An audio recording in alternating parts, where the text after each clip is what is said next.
Hello நண்பர்களே, இன்னைக்கு நம்ம தி ஒர்ஸ்ட் ஆஃப் ஈவில் டிராமாவோட நெக்ஸ்ட் எபிசோடு தான் பார்க்க போறோம். தேர்ட் எபிசோடோட ஸ்டார்டிங்லயே ஜங்கும் ஹீரோயினும் அவங்க ரெகுலரா வர சர்ச்சில் தான் பார்த்து பழகி இருப்பாங்க. ஆக்சுவலா ரெண்டு பேரும் பேசி பழகிறத பார்த்தாலே ஒருத்தருக்கு ஒருத்தர் ரொம்ப பிடிச்சிருக்குங்கிறது நல்லாவே தெரியுது. அப்பதான் ஹீரோயின் ஜங்குக்கு அந்த கீ செயினை கிஃப்ட் பண்ணிருக்கா. அப்ப அங்க வர லேடி பாக்குறதுக்கு ரெண்டு பேரும் கியூட்டா இருக்கீங்கப்பான்னு சொல்லி ரெண்டு பேர்த்தையும் போட்டோ எடுத்திருக்காங்க. இதுதான் சான்ஸ் நம்ம ஜங்கு பைபுல ஹீரோனை கையை டச் பண்ணிட்டான்னு வைங்க, அது ஹீரோயினுக்கு ரொம்பவே பிடிச்சிருக்கு. அப்படியே கட் பண்ணி பிரசன்ட்ல காட்டுறாங்க. ஹீரோயின் அவங்க அம்மாவை மீட் பண்ண வந்திருக்கா. ஆனா அவங்க அம்மா ஹீரோவை பத்தி தான் விசாரிச்சிட்டு இருக்காங்க. ஏன்னா அவங்களுக்கு ஹீரோவை ரொம்பவே பிடிக்க மாட்டிருக்கு. சரி கவலைப்படாதீங்க, அவன் கொஞ்சம் வெளியே போயிருக்கான், வந்தோன்னு கண்டிப்பா வர சொல்றேன் அப்படின்னு சொல்லிட்டு சர்ச்சில் எனக்கு ஒரு ஃப்ரெண்ட் இருந்தா ஜங்குன்னு சொல்லிட்டு அவனை ஞாபகம் இருக்கா அப்படின்னு கேக்குறா. அவங்க அம்மாவும் நல்லாவே ஞாபகம் இருக்கு, அவன் இப்ப பெரிய கேங்ஸ்டர் ஆயிட்டானாமா அப்படிங்கிற மாதிரி சொல்றாங்க. இது கேட்கிற ஹீரோயினுக்கு ஷாக் ஆகுது. ஏன்னா இவங்க அம்மா ட்ரீட்மெண்ட் எடுத்து ஹாஸ்பிட்டல் இருக்கிறவங்க, இவங்களுக்கு எப்படி இந்த விஷயம் தெரியும் அப்படின்னு யோசிக்கிறா. அப்ப அவங்க அம்மா இருந்துட்டு, ஏமா ஒரே ஏரியால இருக்கும் 20 வருஷமா நிறைய பேர் அவனை பத்தி தான் பேசிட்டு இருக்காங்க, நிறைய தப்பான விஷயம் பண்ணிட்டு இருக்கானாட்டிருக்கு அப்படின்னு சொல்றாங்க. இதை கேட்கிற ஹீரோயினும் லைட்டா அப்செட் ஆகுறா. அவன் வாழ்க்கை ஏன் இப்படி ஆயிடுச்சுன்னு தெரியல அப்படின்னு புலம்பும் போது நம்மளுக்கு இன்னொரு பிளாஷ்பேக்கை காட்டுறாங்க. ஹீரோயின் ஸ்கூல் ட்ரெஸ் போட்டு அரக்க பறக்க ஓடி வரா. ஜங்கு வீட்டுக்கு முன்னாடி செம்ம கூட்டமா இருக்கு. என்னடான்னு பார்த்தா போலீஸ்காரங்க ஜங்கையும் அவன் தங்கச்சியும் அரெஸ்ட் பண்ணி கூட்டு போறாங்க. என்ன விஷயம் நம்மளுக்கு காட்டல. போகும்போது கூட ஜங்கு நம்ம ஹீரோயினையே பார்த்துட்டு இருக்கான். சோ இப்ப பிரசன்ட்ல நம்ம ஜங்கும் இதே விஷயத்த நினைச்சுதான் ஃபீல் பண்ணிட்டு இருக்கான். இது நம்ம ஹீரோ வேற பாத்துறான், அவனுக்கு வேற ஒரு சைடு ஸ்டொமக் பர்ன் ஆயிட்டு இருக்கு. என்னதான் இருந்தாலும் இவன் பொண்டாட்டியாச்சே. அதுக்கப்புறம் புதுசா ஒருத்தனை காட்டுறாங்க.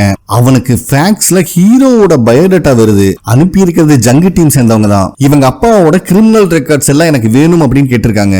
அதுக்கப்புறம் இன்னொரு ஃபேக்ஸும் வருது. அதுல ஹீரோயினோட பேரை மென்ஷன் பண்ணி இவ ஒரு போலீஸ்காரி, இவ யார கல்யாணம் பண்ணிருக்காளோ அவனோட போட்டோவும் வேணும் அப்படின்னு ரெக்வஸ்ட் பண்ணிருக்காங்க. அதே நேரத்தில் நம்ம ஹீரோயினுக்கு கால் பண்ணி எங்க அப்பா ஒரு ட்ரக் அடிக்ட், அந்த விஷயத்துல இருந்து நம்ம ரெண்டு பேச ஆரம்பிச்சிருக்கோம் சொல்லியிருக்கேன், நீ அதையவே மெயின்டைன் பண்ணிக்கோ, மோஸ்ட்லி உங்ககிட்ட எதுவும் கேட்க மாட்டானுங்க அப்படிங்கிற மாதிரி சொல்லிட்டு இருக்கான். ஆனா ஹீரோயின் கேப்டன் இருக்கிற ஹைட் அவுட்டுக்கு தான் வந்திருக்கா. போனை கட் பண்ணிட்டு கேப்டனையும் போலீஸ் சீஃபையும் வாங்குன்னு வாங்குறா.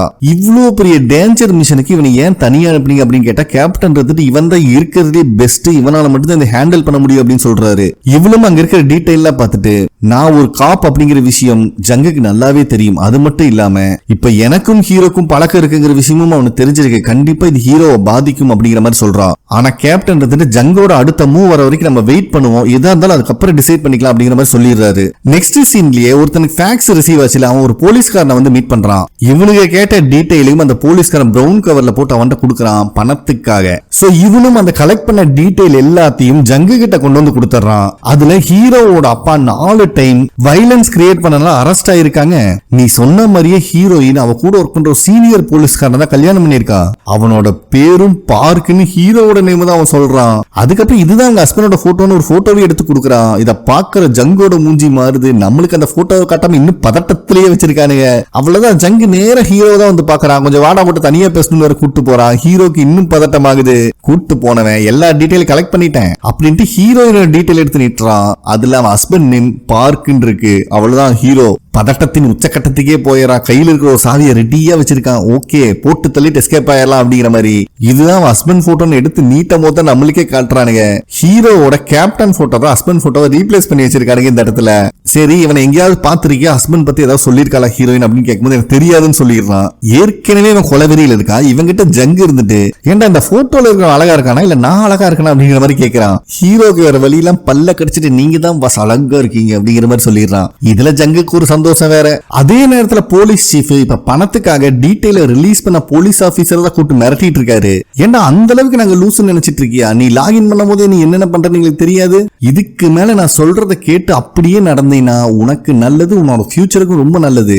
எங்கேயாவது ஒரு இடத்துல ஸ்லிப் ஆனன்னு தெரிஞ்சது லைஃப் ஃபுல்லா நீ ஜெயில தான் இருக்கும், ஞாபகம் வச்சுக்கோ அப்படின்னு மிரட்டி அனுப்பிடுறாரு. அதுக்கப்புறம் ஹீரோவும் குண்டு பையனும் எப்பவும் போல ரவுண்ட்ஸ் போயிட்டு இருக்கும் போது ஒரு சிக்னல்ல இவங்க பக்கத்துல ஒரு வண்டி வந்து நிக்குது. அதுக்குள்ள இருக்க அத்தனை பேரும் மாஸ்க் போட்டிருக்கானுங்க. இத பாக்குற ஹீரோக்கு சந்தேகம் ஆயிருது. அவனுக்கு அப்படியே போயிருந்தாலும் கூட பரவாயில்ல, ஹீரோட வண்டி இடிக்கிற மாதிரி ஓட்டிட்டு போயிடறானுங்க. ஹீரோக்கு கொலை காண்டை அவனை துரத்த ஆரம்பிக்கிறான். அவனுங்க வண்டி நேர ஜங்கு இருக்கிற பில்டிங் தான் வந்து நிக்குது.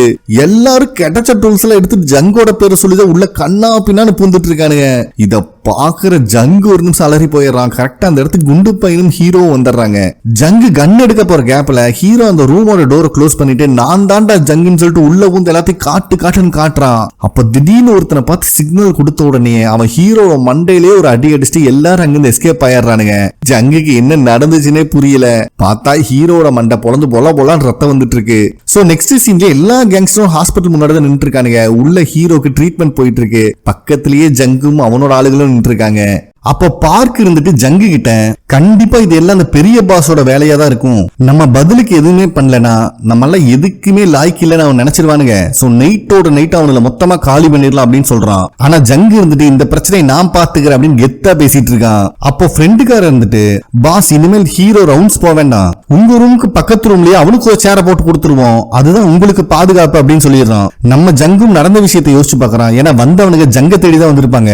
அப்ப ஹீரோ நான் தாண்டா ஜங்குன்னு சொல்லிதான் உள்ள போய் எல்லாத்தையும் பிரிச்சிருப்பான். சோ இத நினைச்சு பார்த்துட்டு பக்கத்து ரூம்ல எல்லாம் வேண்டாம், அவன் இனிமேல் என் கூடயே இருக்கட்டும் அப்படின்னு சொல்லிடுறான். இது ஃப்ரெண்டுக்காரனுக்கு சரியா படல. பாஸ் அவன் இப்பதான் புதுசா கேங்ல ஜாயின் பண்ணிருக்கான், டக்குன்னு இவ்வளவு பெரிய போஸ்டிங் கொடுத்தா மத்தவங்க பொறாமப்படுவாங்க. அது மட்டும் இல்லாம ஹீரோ போலீஸ்காரன் கூட எல்லாம் கான்டாக்ட்ல இருக்கான்னு சொல்லி ஹீரோயினை மென்ஷன் பண்றான். இத கேக்குற ஜங்கு காண்டாகுது. ஏன்டா இத்தனை பேர் வரும்போது நீங்க எல்லாம் எங்கடா போனீங்க, அவன் தாண்டா உசுர கொடுத்து என்னை காப்பாத்தனா, சோ நான் சொல்றது மட்டும் செய்யுங்கடா அப்படின்னு சொல்லிடுறான். சோ ஹீரோ போட்ட ஸ்கெட்ச் பெர்ஃபெக்ட்டா ஒர்க் ஆயிருக்கு. அதுக்கப்புறம் ஃப்ரெண்டுக்காரன் குண்டு பையனுக்கு ஒரு பஞ்ச விட்டுட்டு ஒழுங்கா இனிமேல் ஹீரோ கிட்ட ஒரு செல்போனை கொடுத்துருங்க, அப்பதான் ஏதாவது அவன் நம்மளை கான்டாக்ட் பண்ணுவான் அப்படின்னு சொல்லிட்டு போயிடுறான். பக்கத்திலேயே இருக்கிற லீ இவன் ரொம்ப நாளா ஒரே பேண்ட் ஷர்ட் போட்டு இருக்கான், இந்த இவனுக்கு ஒரு பேண்ட் ஷர்ட் வாங்கி கொடுத்துரு, நீ ஒன்னு வாங்கிக்கோ அப்படின்னு சொல்லிட்டு பணத்தை கொடுத்துட்டு அவன் போயிடுறான். அதுக்கப்புறம் ஹீரோ அவன் கேப்டனுக்கு கால் பண்ணி நம்ம போட்ட தூண்டில ஜங்கு சிக்கிட்டான், இனிமேல் நான் தான் அவனுக்கு பர்சனல் பாடி கார்டா இருக்க போறேன், அது மட்டும் இல்லாம ஜங்கு கிட்ட கன் இருக்கிற விஷயம் யாருக்கும் தெரிய வேண்டாம் அப்படின்னு சொல்லிடுறான். ஏன்னா இவனுக்கெல்லாம் சேர்ந்து அடிக்க வரும்போது அவன் கண்ணை தூக்கிட்டு வந்திருப்பான். சோ கேப்டனும் இப்ப மாறு வேஷத்துல வந்துட்டு போன அந்த டீம் மெம்பர்ஸ்க்கு எல்லாம் ஃபுட் வாங்கி கொடுத்துட்டு இருக்கான். அப்ப அதுல ஒரு போலீஸ்காரர் வந்துட்டு யாருங்க சாமி அவன் பாக்கறதுக்கு அடிக்கிற மாதிரியே இருக்கு, ஆனா செவுத்துலதான் குத்திட்டு இருந்தான், பெருசான அடி படவே இல்ல, பெர்ஃபெக்ட்டா ஆக்ட் பண்ணா, எங்கதான் இந்த மாதிரி சண்டையெல்லாம் பிராக்டிஸ் பண்ணிருக்கான் அப்படிங்கிற மாதிரி ஹீரோ புகழ்ந்து பேசிட்டு இருக்கான். சோ நெக்ஸ்ட் டேவே ஜங்கு சொன்ன மாதிரியே ஹீரோக்கு ஜங்கோட ரூம்லயே ஒரு கேபின் அலாட் பண்ணிடுறாங்க.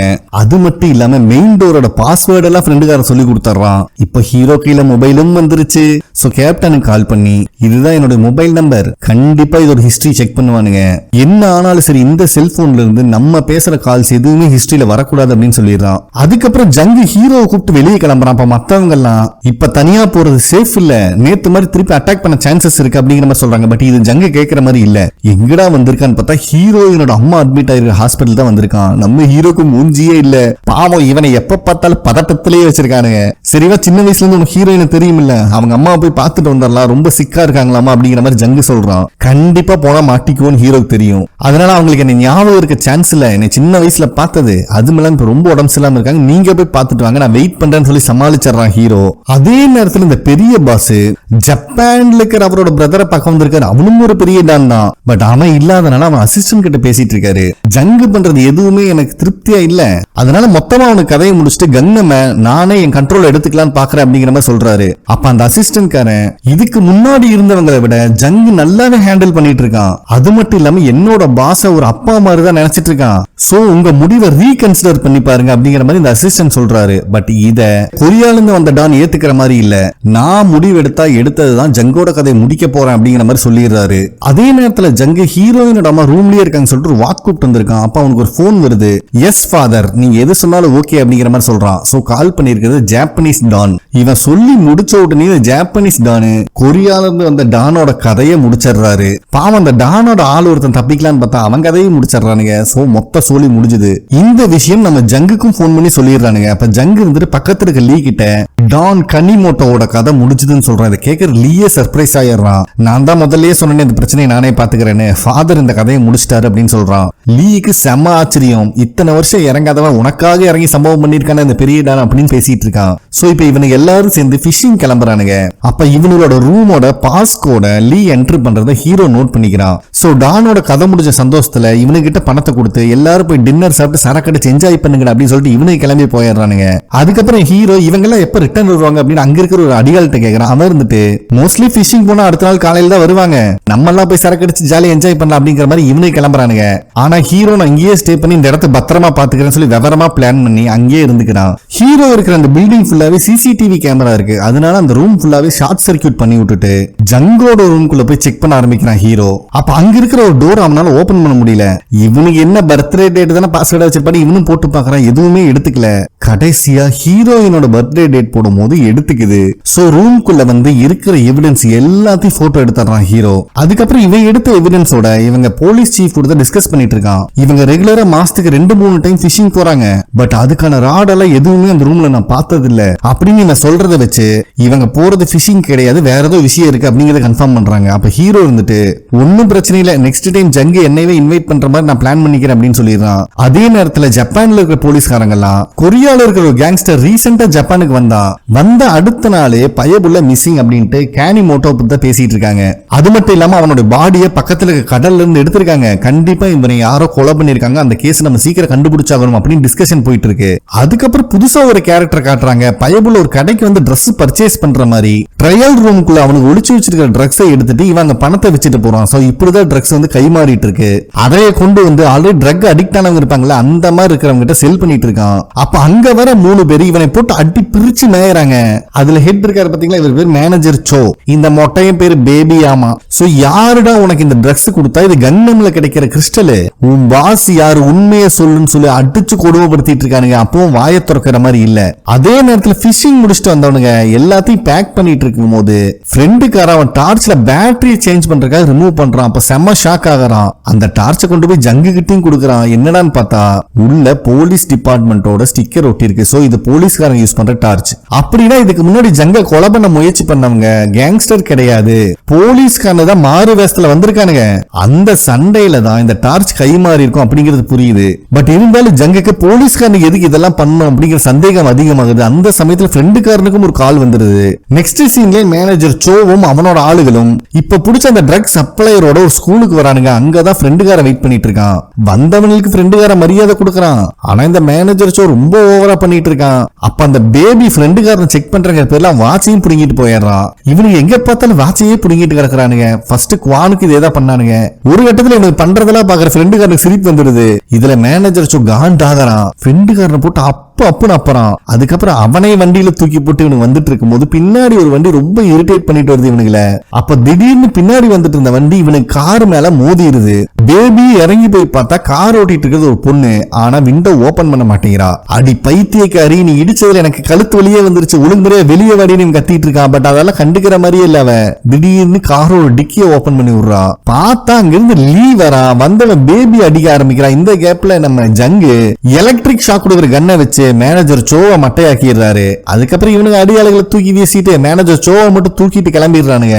அதே நேரத்துல கண்ணாடிக்காரன் தூங்கிட்டு இருக்கிற ஹீரோவை எழுப்பி வா முக்கியமா வெளியே போகணும்னு சொல்லிட்டு ஜங்கு இருக்கிற இடத்துக்கு தான் கூப்பிட்டு வரான். அங்கதான் இந்த மேனேஜர் சோவை வச்சு செஞ்சிட்டு இருக்கானுங்க. அதுல இந்த ஃப்ரெண்டுக்காரனுக்கு வாங்கினாடி இன்னும் ஞாபகத்துல இருக்காட்டு. சப்பு சப்புன்னு வெளுத்து வாங்குறான். ஒரு கட்டத்துல பேஸ் பால் பேட் எடுத்து அடிக்க ஆரம்பிச்சிடறான். ஹீரோக்கு ரொம்ப நர்வஸ் ஆயிருது. பயவுல தம் அடிக்க ஆரம்பிச்சிடறான் எப்பவும் போல. அப்ப ஜங்கு அவன் வச்சிருக்கிற கண்ணை எடுக்கிறான். பயவுல ஷூட் பண்ணுவான்னு பார்த்தா கண்ணை ஹீரோ கிட்ட கொடுத்து உனக்கு என்ன பண்ணணும் தெரியும் அப்படிங்கிற மாதிரி கொடுக்குறான். ஆனா ஜங்கு மரண மாசம் தான். நம்ம ஹீரோக்கா கை கால வெடவெடத்து போயிருது. ஃபர்ஸ்ட் ஷூட் பண்ண ட்ரை பண்றான். பட் ஹீரோனால முடியல. இந்த இடத்துல ஜங்குக்கு ஹீரோ மேல சந்தேகம் வருது. ஒழுங்கு மரியாதை ஷூட் பண்றான் அப்படின்னு கத்தும் போது ஆனா நாசமா போனவனுங்கள அப்படின்னு ஷூட் பண்றான். இந்த இடத்துல இந்த எபிசோடே கம்ப்ளீட் ஆகுது. அவன் யாரை ஷூட் பண்ணான்னு தெரியல. அது நெக்ஸ்ட் எபிசோட நம்ம பார்க்கலாம். ஓகே நண்பர்களே, கண்டிப்பா உங்களுக்கு பிடிச்சிருக்கும் நம்புறேன். ப்ளீஸ் லைக் பண்ணுங்க, சப்ஸ்கிரைப் பண்ணுங்க, கமெண்ட் பண்ணுங்க. நன்றி.